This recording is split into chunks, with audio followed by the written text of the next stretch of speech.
Hello दोस्तों, मैं आपका गाइड, आपका दोस्त, और आप देख रहे हैं हमारा यूट्यूब चैनल। आज हम बिहार बजट 2022-23 पर चर्चा करेंगे और ये एक ही वीडियो में कंप्लीट कर देंगे। संक्षिप्त है और बिहार सरकार के वित्त विभाग का कंटेंट, ठीक है। इसमें हम बिहार 2022-23 में क्या क्या मुख्य बिंदु रहे हैं जो आपके एग्ज़ाम के लिहाज से महत्वपूर्ण हो सकते हैं, उन्हीं बातों पर हम चर्चा करेंगे। और पूरा बजट बताने में तो बहुत टाइम लग जाएगा और उतना टाइम है भी नहीं आप लोगों के पास, तो इसलिए मुख्य बिंदुओं पर ध्यान देते हुए आज हम चर्चा करेंगे बिहार बजट 2022-23 पर, ठीक है। तो इसमें बिहार बजट 2022-23 है, इसका संक्षिप्त परिचय है। तो सबसे पहले बिहार बजट जो 2022-23 का आर्थिक रूपरेखा है, पहले उसके बारे में देख लें अगर। तो वित्तीय वर्ष 2022-23 का बजट कोविड-19 वैश्विक महामारी की अवधि में यह दूसरा बजट है। ध्यान रखने वाली बात है भाई, कोविड-19 के विभिन्न वेरिएंट और आर्थिक मंदी से पूरा विश्व अभी भी जूझ रहा है। वित्तीय वर्ष 2021 के दौरान पूरे विश्व की अर्थव्यवस्था में कितनी गिरावट आई थी? पहला वाला जब हुआ था तो 3% की गिरावट आई थी। ध्यान रखने की जरूरत है। देश की भी अर्थव्यवस्था प्रभावित हुई थी, जबकि इस वर्ष जहां देश के लगभग सभी राज्यों की अर्थव्यवस्था में गिरावट दर्ज की गई थी, वहीं बिहार में 2.5% की आर्थिक वृद्धि दर हासिल हुआ था। ध्यान रखना है कि 2.5%, ये पहले वाले की बात हो रही है, ठीक है। ध्यान रखना 2021 की बात हो रही है भाई, कि उस समय 2.5% आर्थिक वृद्धि दर हासिल किया था बिहार राज्य ने। यह आर्थिक वृद्धि दर देश में सर्वाधिक था, ये भी याद रखना, सर्वाधिक था ये। राज्य सरकार ने अनेक राजकोषीय उपायों द्वारा राज्य की आर्थिक वृद्धि दर को वर्ष 21-22 के लिए 9.8% और 22-23 के लिए 9.7%, 9.7% अनुमानित किया है। इस परिस्थिति में राज्य सरकार बजट को राज्य की आर्थिक विकास दर में तेजी लाने और जन कल्याण के उद्देश्य से बनाया गया है। तो इसमें पॉइंट याद रखना है, पिछला वाला भी याद रखना है, इस बार का भी याद रखना है कि 21-22 में कितना था और 22-23 में कितना है, ठीक है। तो ये आप देख सकते हैं इसमें आर्थिक वृद्धि दर प्रतिशत में, ठीक है। बिहार सरकार ने 2006 से ही वित्तीय अनुशासन का बखूबी से 2006 से पूछा जा सकता है प्रश्न कि वित्तीय अनुशासन का बखूबी से पालन बिहार राज्य कब से कर रहा, बिहार सरकार कब से कर रही है? तो 2006 से। 2020 से वैश्विक महामारी की वैश्विक आर्थिक मंदी के बावजूद सरकार अपने विवेकपूर्ण राजकोषीय प्रबंधन के द्वारा राज्य में वित्तीय संतुलन नहीं होने दिया। इस विपरीत परिस्थिति में राज्य सरकार केंद्र सरकार से मिलकर जनता के लिए अनेकों लोक उपयोगी योजना का कार्य क्रियान्वयन किया है। इसके अतिरिक्त राज्य की अर्थव्यवस्था को सुदृढ़ और सतत बनाने के लिए पूंजीगत निवेश में अभूतपूर्व उपबंध भी किया गया है। वित्तीय वर्ष 22-23 के बजट के द्वारा राज्य की वित्तीय स्थिति मजबूत और सतत रखने का प्रयास किया गया है। तो ये पॉइंट हमें नोट करने के लायक है ना। ओके, आगे देखते हैं राजकोषीय घाटा क्या होता भाई। कई बार पूछा जाता है इकोनॉमिक्स वाले लेक्चर में या इकोनॉमिक्स की जो क्लास हुई है उसमें भी उन्होंने बताया है राजकोषीय घाटा क्या होता है, प्राथमिक घाटा क्या होता है। फिर भी यहाँ भी एक बार देख लेते हैं कि राजकोषीय घाटा जो वित्तीय वर्ष 2021-22 और 22-23 के दौरान राज्य सरकार ने FRBM एक्ट के दायरे में रहते हुए राजकोषीय घाटा को सकल राज्य घरेलू उत्पाद के क्रमशः मतलब 2021 में 4.8%, 2.97% और 3.47% रखा है। यह प्रतिशत जो है FRBM एक्ट के द्वारा निर्धारित सीमा क्रमशः, ये भी ध्यान रखना है कि 5% 2021 में और 4.5% 21-22 में और 4% 22-23 के अंदर है, ठीक है। ये बात क्लियर होनी चाहिए। आगे है ब्याज भुगतान का कुल राजस्व प्राप्ति में हिस्सा क्या है। राज्य सरकार ने ऋण प्रबंधन में बुद्धिमानी दिखाते हुए राज्य की कुल देनदारियों को एक सीमा के अंदर रखा। इसके परिणाम स्वरूप ब्याज अदायगी भी एक सीमा के अंदर ही रखी गई। और यह ब्याज भुगतान कुल राजस्व प्राप्ति का 10% से कम है, जो वित्तीय अनुशासन का द्योतक भी है। तो हमें ये पॉइंट भी याद रखना है यहाँ पे। आगे देखते हैं राजस्व प्राप्तियों की प्रवृत्ति और उसकी संरचना। पिछले 3 वर्षों में राज्य का राजस्व में वृद्धि दर्ज की गई है। 2021 के 1.28 लाख करोड़ रुपए की तुलना में 21-22 में 1.86 लाख करोड़ रुपए और 22-23 में 1.97 लाख करोड़ रुपए का संग्रह अनुमानित है। ठीक है, 20-21 में 1.28 था, 21-22 में 1.86 था और 22-23 में 1.97 है। वित्तीय वर्ष 20-21 के वास्तविक राजस्व प्राप्ति की तुलना में 22-23 में 53.5% का उछाल अनुमानित है। ये भी याद रखना है कि 20-21 की तुलना में 22-23 में जो वास्तविक राजस्व प्राप्ति है उसमें कितना उछाल अनुमानित किया गया है, तो वो है 53.5%। ठीक है, आगे देखते हैं राजस्व संग्रह की संरचना। यहां पे देख लीजिए, तो यहां पे आप ये फिगर से देख सकते हैं। तो सबसे बड़ा एरिया जो है वो है केंद्रीय करों में राज्य का जो हिस्सा है उसका दायरा सबसे ज़्यादा है। कितना है? 46%।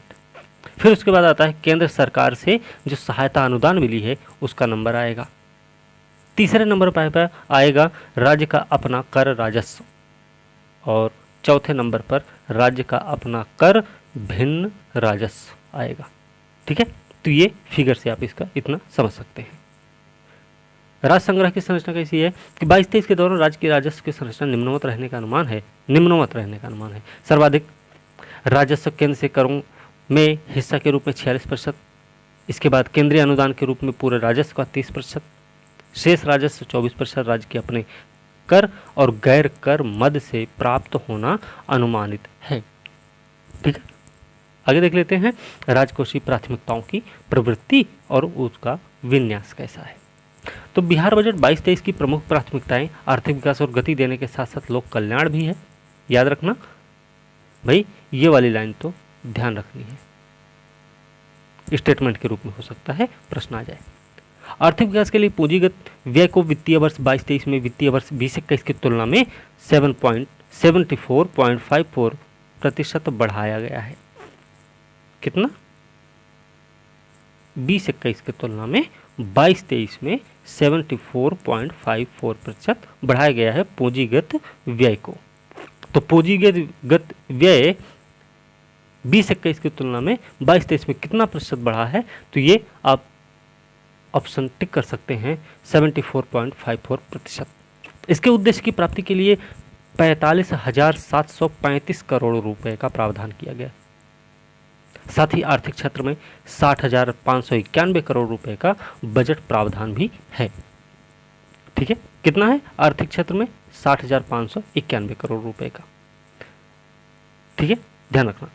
जन कल्याण के लिए सामाजिक क्षेत्र में 96,255 करोड़ रुपया, राज्य में कानून व्यवस्था और प्रशासनिक नियंत्रण के मद में 66,168 करोड़ रुपया और पूरे बजट का 67.37% विकासात्मक व्यय के रूप में प्रावधानित है।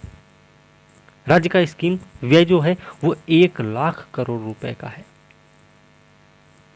कितना है स्कीम व्यय? 1 लाख करोड़ रुपया। क्षेत्रवार व्यय संरचना देख लेते हैं भाई। हमने अभी वहाँ पे क्या देखा था? इनकम का। यहाँ पे व्यय देखेंगे, आय देखा, अब व्यय देख लेते हैं। तो इसमें देखिए सबसे बड़ा हिस्सा किसका है? सबसे बड़ा हिस्सा है भैया सामाजिक सेवा का। उसके बाद नंबर आता है किसका आएगा?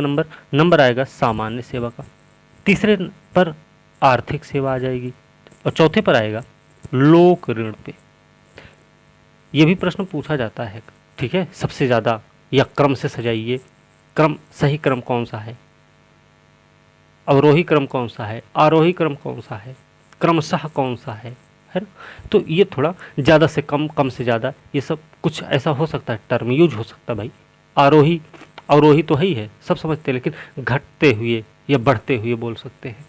तो टर्म को याद रखना हमें, ठीक है, इस तरीके से रहेगा। तो सबसे ज़्यादा सामाजिक सेवा पे, उसके बाद आर्थिक सामान्य सेवा, फिर आर्थिक, फिर उसके बाद लोक ऋण।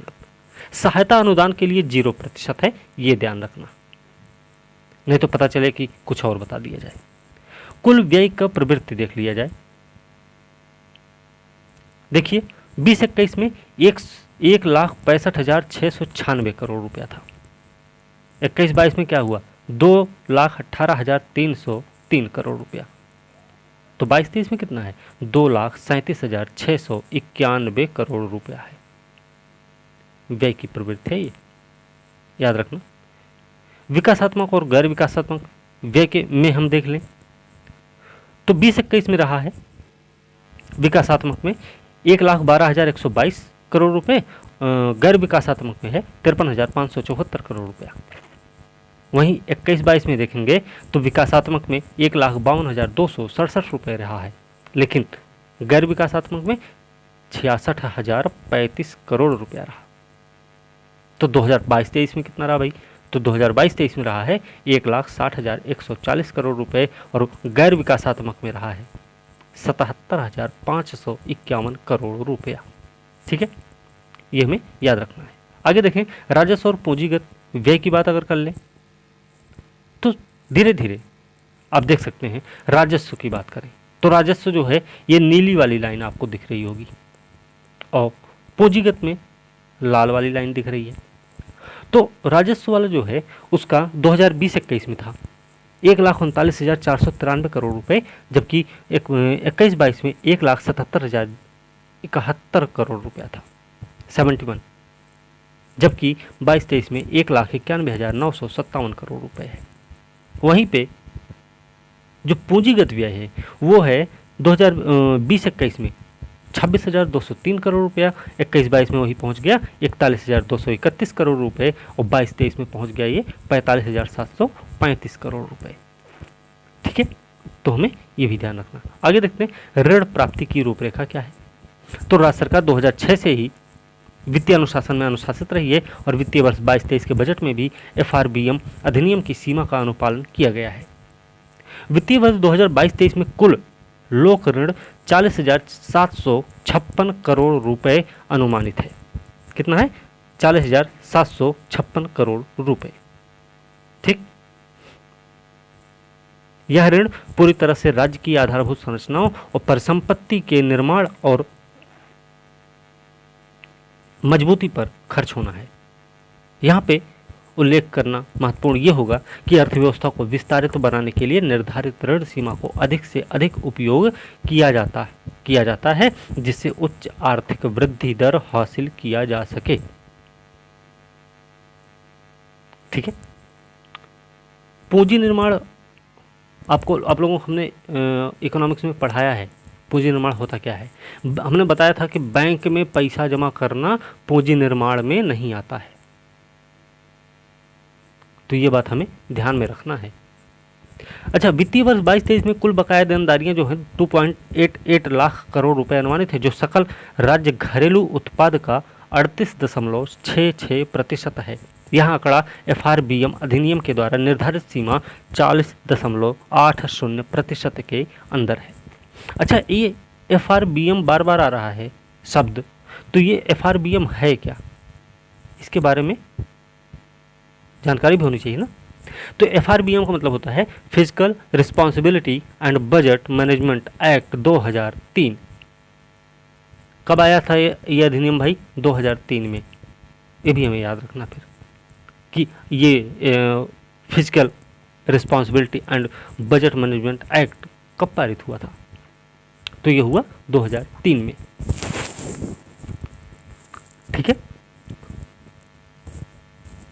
ये चीज़ हमें याद रखनी है। और एक चीज़ ये भी ध्यान रखना है कि जो ये बार बार 2006 से वित्तीय अनुशासन अनुशासित रहा है, ये वाला जो पॉइंट दिख रहा है बार बार, इसमें भी एक चीज़ याद रखना है कि FRBM एक्ट 2003 के तहत बिहार राज्य सरकार वित्तीय अनुशासन में कब से अनुशासित रही है, तो वो वर्ष होगा भैया 2006। ठीक है, लोक ऋण की प्रवृत्ति देख लेते हैं थोड़ा सा। यहाँ पे साफ साफ दिख रहा है कि 20-21 में 35,915 था, 31,805 हो गया 21-22 में, जबकि 22-23 में यही 40,756 के करीब पहुंच रहा है। कुल बकाया ऋण और वित्तीय अनुशासन में देख लें तो इधर देखिए कि 20-21 में प्रतिशत में है ये, तो 20-21 में ये 36.73% था, वहीं पे 21-22 में बढ़कर ये हो गया 38.56%, जबकि वही 22-23 में जाएगा 38.66% के बराबर होगा। ठीक है, बिहार बजट 22-23 के 6 सूत्र हैं।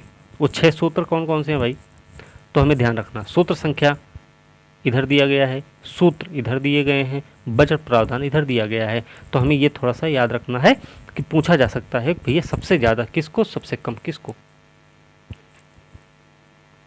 तो इसमें याद रखना जो स्वास्थ्य क्षेत्र है उसके लिए प्रावधान किया गया है 16,134 करोड़ 34.39 करोड़ रुपए का प्रावधान है, जबकि शिक्षा के लिए कितना है 39,191.87 करोड़।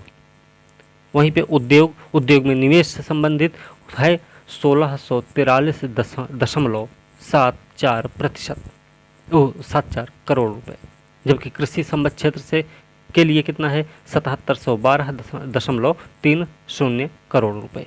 आधारभूत संरचना की बात करें ग्रामीण और शहरी क्षेत्र के लिए तो 29,749.64 करोड़ रुपए है, जबकि कल्याण के लिए कितना है वो है 12,375.07 करोड़ रुपया। ठीक है, थोड़ी सी फैक्ट्स हैं उनको ध्यान रखना है। अच्छा, एक प्रश्न बहुत बार पूछा गया, कई बार पूछा गया है कि आत्मनिर्भर बिहार के 7 निश्चय, तो उस 7 निश्चय में कौन शामिल नहीं है, ऐसा भी पूछा गया है कि उन 7 निश्चयों में कौन शामिल है। तो देख लेते हैं कौन कौन शामिल है भैया 7 निश्चय 2 22-23 में। तो अगर हम इसकी बात करेंगे तो इसमें आपको पता होना चाहिए कि वित्तीय वर्ष 22-23 में 7 निश्चय 2 के अंतर्गत 5,000 करोड़ रुपया, याद रखना कितना है ये 5,000 करोड़ रुपए का उपबंध है।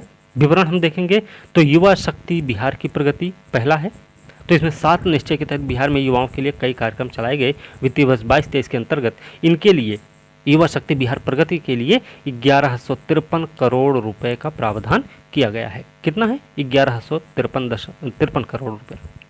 वहीं पे सशक्त महिला सक्षम महिला के लिए कितना है, तो उच्चतर शिक्षा एवं उद्यमिता हेतु महिलाओं को प्रोत्साहित करने के लिए इस निश्चय के तहत राज्य सरकार द्वारा कई कार्यक्रम चलाए जा रहे हैं और 22-23 में 900 करोड़ रुपए का प्रावधान किया गया है।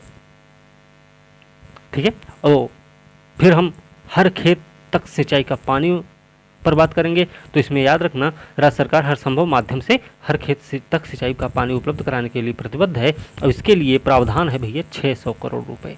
स्वच्छ गांव समृद्ध गांव के लिए कितना है, तो इसके लिए भी देख लीजिए 2022-23 में 847 करोड़ रुपया है। तो स्वच्छ शहर विकसित शहर के लिए कितना है, तो ये है 550 करोड़, मतलब 550 करोड़ रुपया 22-23 में। सुलभ संपर्कता के लिए कितना है 450 करोड़ रुपए और सबके लिए अतिरिक्त स्वास्थ्य सुविधा के लिए कितना है बजट अनुमान, तो भैया राज्य सरकार गांव-गांव तक लोगों के लिए स्वास्थ्य सुविधाओं की बेहतर उपलब्धता और बेहतर स्वास्थ्य प्रबंधन हेतु आधारभूत व्यवस्था करने के लिए प्रतिबद्ध है। इसके लिए वित्तीय वर्ष 22-23 में कुल 500 करोड़ रुपए का प्रावधान किया गया है। यहाँ तक क्लियर हो गया होगा आपको। आगे देखते हैं 22-23 में महत्वपूर्ण स्कीमों में उपबंधित राशि की विवरणी। तो देखिए इस स्कीम का नाम दिया गया है, उपबंधित राशि दी गई है। तो सर्व शिक्षा अभियान समग्र शिक्षा के लिए 15,683.86 करोड़ रुपए। सबके लिए आवास पर ग्रामीण क्षेत्र के लिए वो है 8689.14 करोड़। ठीक है, फिर प्रधानमंत्री ग्रामीण सड़क योजना के लिए 5,014.30 करोड़ रुपए। प्राथमिक शिक्षा हेतु पोषणगत समर्थन का राष्ट्रीय कार्यक्रम MDM 3100 करोड़। NRHM सहित राष्ट्रीय स्वास्थ्य मिशन 3,071.74 करोड़। एकीकृत बाल विकास सेवाएं ICDS के लिए 3,060.54 करोड़। राष्ट्रीय ग्रामीण रोजगार गारंटी स्कीम मनरेगा के लिए 2,500 करोड़ रुपए। स्वास्थ्य चिकित्सा शिक्षा में मानव संसाधन के लिए 2,081.06 करोड़। फिर राष्ट्रीय ग्रामीण आजीविका मिशन के लिए NRLM के लिए 1980 करोड़ रुपए का प्रावधान किया गया है। वहीं पर इंदिरा गांधी राष्ट्रीय वृद्धावस्था पेंशन योजना के लिए 1738 करोड़ रुपए का प्रावधान किया गया है। ठीक है। ADB नाबार्ड से ऋण का जो प्रावधान है वो 1563 करोड़ रुपए है। मुख्यमंत्री ग्राम संपर्क योजना के लिए कितना 1400 करोड़ रुपए है। मुख्यमंत्री क्षेत्र विकास योजना के लिए 960 करोड़ रुपए। स्वच्छ भारत मिशन ग्रामीण के लिए 950 करोड़ रुपए।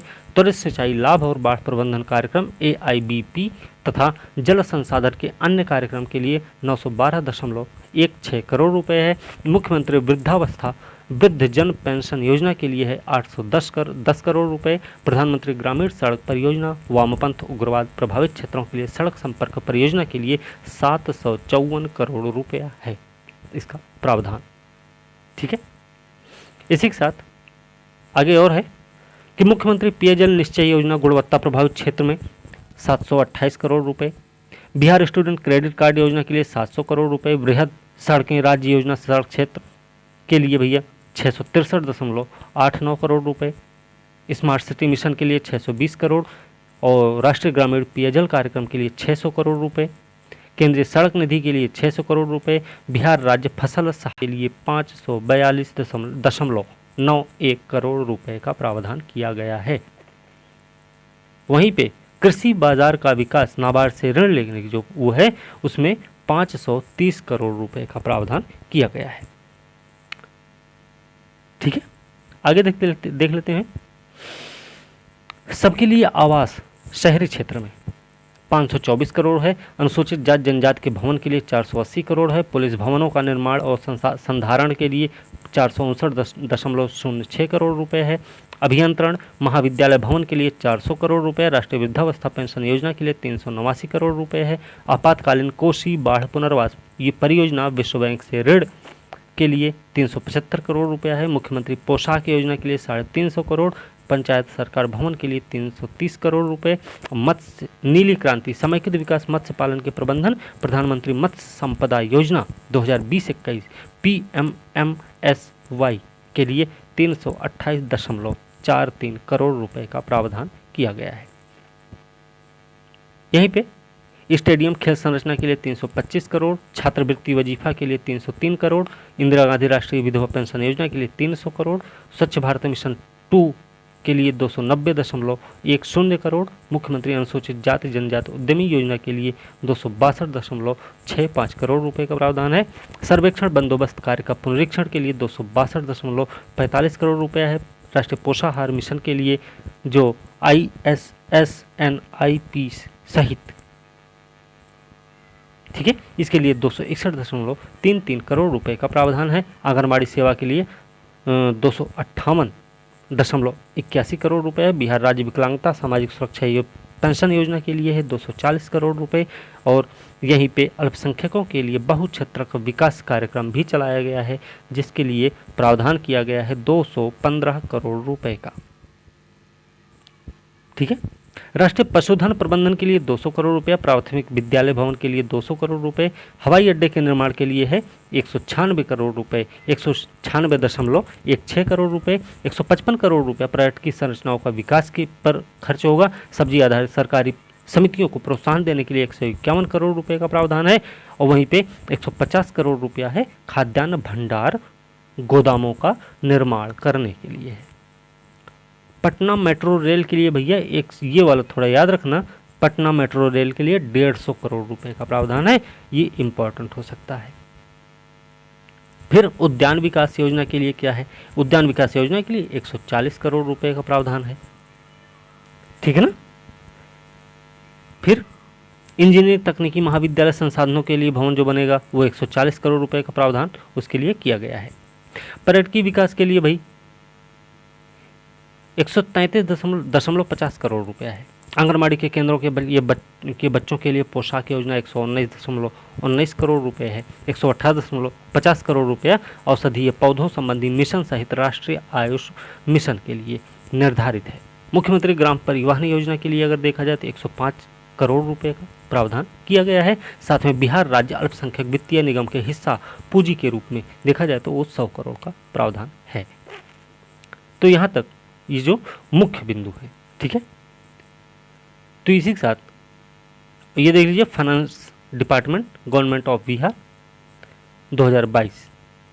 तो इसी के साथ ये पूरा बजट का पूरा ब्यौरा है और इतने में जो भी प्रश्न होंगे बजट से संबंधित वो सारे के सारे इसी में आपके शामिल हो गए हैं जो एग्ज़ाम पॉइंट ऑफ व्यू से महत्वपूर्ण होंगे। तो इस वीडियो को एक बार ज़रूर देखिए और वीडियो अच्छी लगे तो लाइक शेयर कमेंट करें और चैनल को भी सब्सक्राइब कीजिए और जो पॉइंट्स दिख रहे हैं इसमें उनको आप नोट डाउन भी कर सकते हैं सुन के। तो इसी के साथ आज की वीडियो हम यहीं पर समाप्त करेंगे। अगली वीडियो के साथ कल मिलते हैं, तब तक के लिए धन्यवाद।